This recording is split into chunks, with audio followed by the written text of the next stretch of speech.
Hi, welcome back to my channel. My name is Elizabeth and I thought today would be a good opportunity to run through all of my moving costs. Honestly, now that I have the number, it makes me want to cry a little bit. But I thought, why not go through, be transparent with the figures, so that if you're planning on moving, it gives you a kind of a ballpark figure on costs that will be associated that you maybe haven't planned for and should save up for. I also just want to point out that this is all relative. Obviously, the bigger your house, the higher your fees are likely to be, especially stamp duty. So if you've got a more expensive property, you will pay more in stamp duty fees. I will base this obviously all on my cost that I have paid out on my specific house, but this is going to vary on each different house sale. I also just want to point out as well that I'm a single person, so it's not a dual income household. It's a single person. I'm a single parent. I don't get any additional assistance monetary wise. There is no bank for mum and dad. I have had no inheritance. I've had no assistance with this. So this is just purely costs that I have personally paid out for my house sale. I'm going to do these costs in order of when I paid for them. So if you've seen any of my previous videos, you will know that I was living in a part-by-part rent, shared ownership flat. So there were additional fees and costs that I had to pay out for that. So before I could even sell the property, I had to pay for a RICS valuation to get a price for the flat. And that cost me a nice £299. It's worth noting that these RICS valuations vary wildly in cost. So if you are someone that needs to get a RICS valuation, shop around, go with the cheapest option, because at the end of the day, all of these valuations are the same. They cover the same things.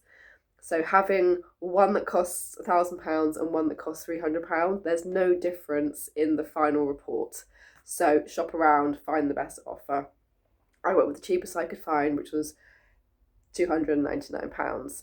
That being said, they're only valid for 3 months because I hadn't sold my property by this point. I had a buyer, we were going through the legal process, but because the process hadn't been completed, after 3 months I had to pay for another survey to be done to make sure that the property price didn't change.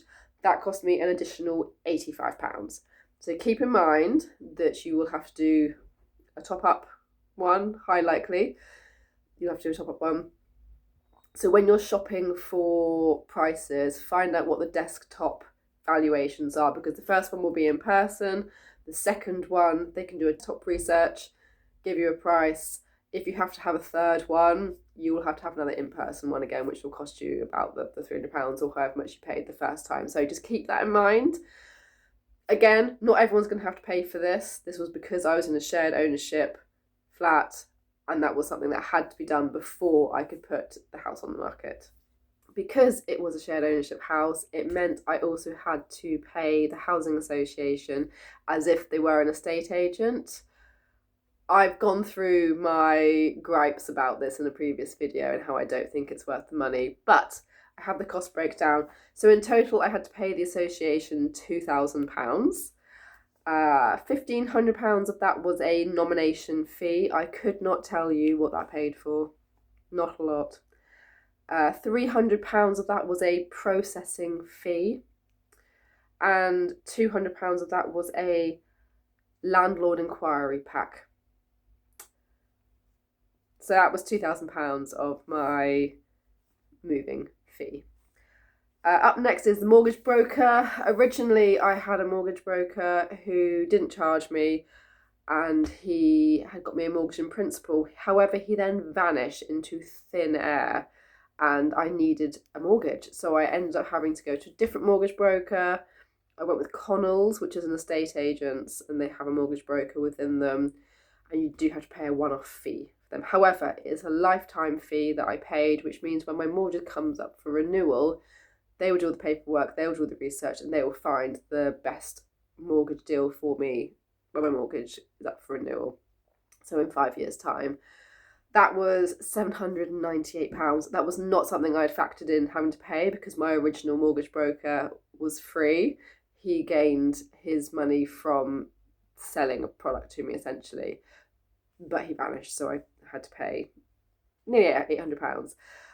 So factor that in if you do potentially have to pay, like me, and suddenly panic that you have to pay out £800 for a service just to get a mortgage. Once I had found my property, because my property is over 100 years old, I chose to do a level 3 survey on it because I needed to check a lot of things to make sure that the house was sound before purchasing, and that cost me £550. Again, you can shop around for these. They will all check the same type of things. Some of them offer additional photographs, additional information, so shop around for what you're looking for. Cheapest I found was £550 in my area. We then come on to solicitors' fees. So I use the same solicitor for the sale of my flat and the purchase of my house. Because I was part by part rent, shared ownership, it meant my selling fees were slightly higher than the average house would be. So keep that in mind here.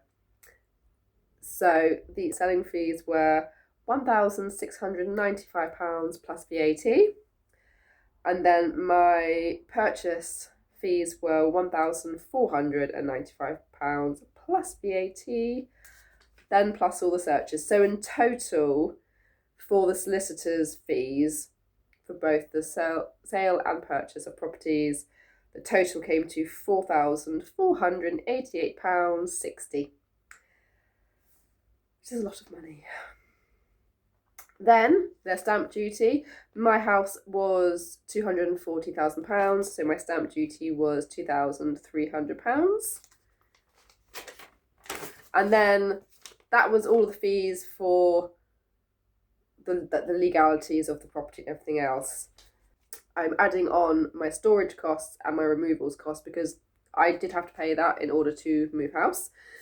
So storage was £276. That was for a storage unit for 2 months.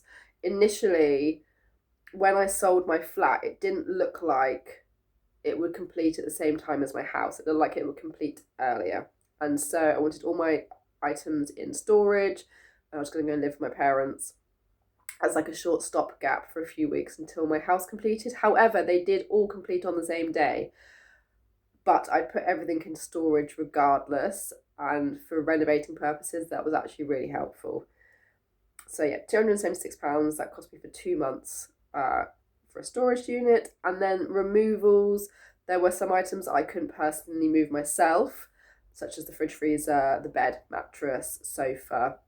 So removals to the storage unit and then from the storage unit to my new house was £136. So the grand total of costs for moving was £10,932.60. £10,932.60. That is just shy of £11,000. And I wasn't really aware of that before I decided to move house. I knew there were going to be fees. I understood that. I've moved house before, I've sold property before, but it was nearly 14 years ago, and the price and the cost of moving have gone up considerably. Luckily, I had enough in my savings to be able to pay for this, but I hadn't really factored it into my savings costs when I was saving up my deposit to buy my new house. So this isn't a big house. This is a terraced house. It's fairly small. It was £240,000, and the costs were still nearly £11,000. So just keep that in mind if you're moving house or planning on moving house.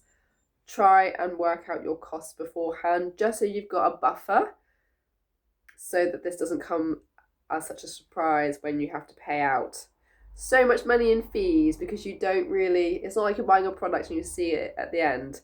That's nearly £11,000 just gone to different people that needed things with different fees. I could do a lot with £11,000 right now. So this number does make me really quite sad. But it's all relative. If I was a higher earner, £11,000 maybe might not seem as much. However, that's not the case. So that is my roundup of my personal moving costs. hopefully that gives you a little bit of insight. Hopefully that helps someone just plan their moving a bit better than I did. I hope you found this helpful.